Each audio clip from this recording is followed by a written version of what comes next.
Hello বন্ধুরা, share বাজার নিয়ে সাধারণ মানুষের মধ্যে একটা ভয় সবসময়তেই কাজ করে। তার একটাই কারণ, তা হলো নলেজের অভাব। কিন্তু বিষয়টা একটু ভালো করে রিসার্চ করলে বা একটু জানলে শিখলে বিষয়টা অতটাও কঠিন বা ভয়ের কিছুই নেই। চলুন আজকের এই ভিডিওতে দেখে নেওয়া যাক যে শেয়ার কি। একদম বেসিক থেকে শুদ্ধ বাংলা ভাষায় আমরা বুঝবো বিষয়টা কি।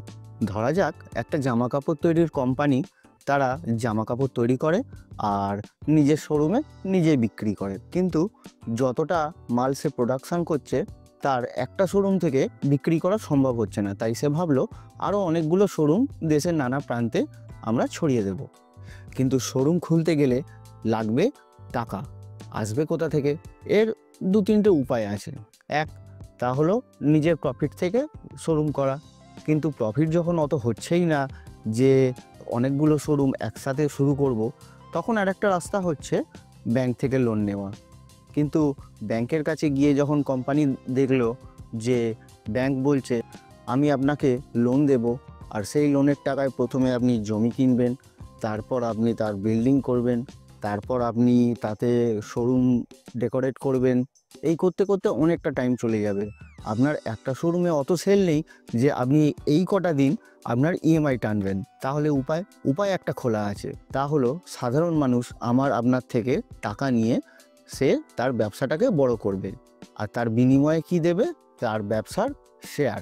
এবার এই পদ্ধতিটা জেনে নেওয়া যাক কিভাবে সম্পন্ন করবে একটা কোম্পানিটা প্রথমে যাবে সেবির কাছে।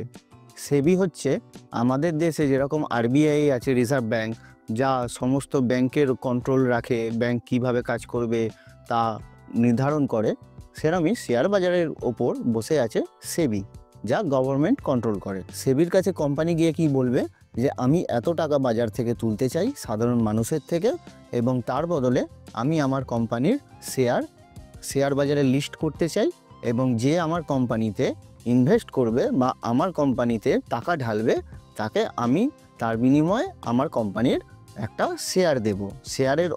শেয়ার কথার বাংলা অর্থ হলো অংশ, মানে আমার ব্যবসার একটা অংশ সে পাবে একটা নির্দিষ্ট টাকার বিনিময়ে। টাকাটা নিয়ে আমি আমার ব্যবসা বড় করব, আমি আরও শোরুম বানাবো, এবং সেখান থেকে যখন আমার সেল বাড়বে, আমার মুনাফা বাড়বে, আমি আমার মুনাফা থেকে তাদেরকে ডিভিডেন্ড হিসাবে কিছুটা মুনাফা তাদের মধ্যে বিলিয়ে দেব।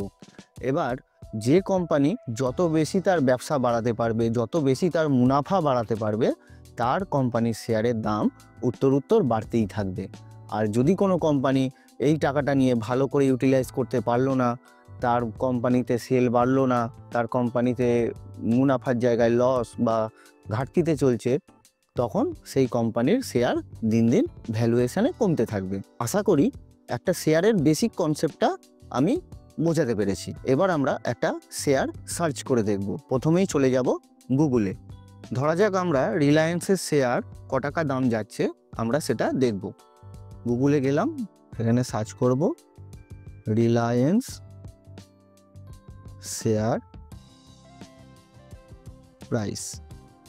দেখুন বন্ধুরা, এখানে দেখাচ্ছে রিলায়েন্স ইন্ডাস্ট্রিজের শেয়ারের দাম আজকের দিনে ক টাকা যাচ্ছে, 1232 টাকা। এবং একটা ছোট গ্রাফ পাচ্ছি, 5 দিনে ক টাকা হয়েছে, 1 মাসে কি হয়েছে, 6 মাসে কি হয়েছে, 1 বছরে কি হয়েছে, কত পার্সেন্ট রিটার্ন, সমস্ত আমরা এখানে দেখতে পাচ্ছি। দেখুন, শুধু ভিডিও দেখলে তো হবে না, নিজেকেও কিছু রিসার্চ করতে হবে। তাই আপনাদের আজকে এই ভিডিও শেষে একটা কাজ দেব। বলুন তো, আমাদের দেশে সবচেয়ে বড় আইপিও কোন কোম্পানি এনেছিল? বন্ধুরা, আপনারা আমাকে কমেন্টে জানাবেন। আজকে আমরা শিখলাম শেয়ার কাকে বলে। এর পরের ভিডিওয়ে আমরা শিখব শেয়ার বাজার কাকে বলে, বা শেয়ার বাজার কিভাবে কাজ করে। আজকের মতো এটুকুই। ভিডিওটি ভালো লাগলে লাইক ও সাবস্ক্রাইব করুন, যাতে এর পরের ভিডিওটা আপনার নোটিফিকেশানে আসে।